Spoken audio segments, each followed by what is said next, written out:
Hello. Today I want to talk about how do you actually measure culture or preferred mental models in an organization. Um, it doesn't sound like the easiest thing to measure.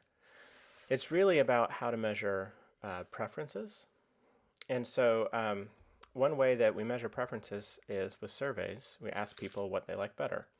You might be real familiar with surveys that ask how much you agree or disagree with something.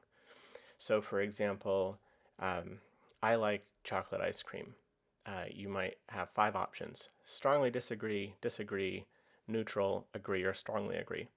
And you can use that type of scale on all types of statements, how much someone agrees with or disagrees with a particular culture, or a particular way of doing things, or a particular policy. Um, that type of scale is called a Likert scale. It's really common. Um, but there's a better way, because what we really want to do is not measure how much somebody is okay with the idea of something, but in practice, how often do they prefer one thing versus another thing? How often has that been the case? And we're trying to measure something much more subtle. And so there's a type of survey called a Ipsative survey. And that is much more about trying to diagnose a preference. And you can look back over past behavior and understand, like, how often was this one used versus that one used. So just to make an example with ice cream, um, given strawberry, chocolate, vanilla, and orange ice cream, you might be fine with all of those. There might be one that you really dislike.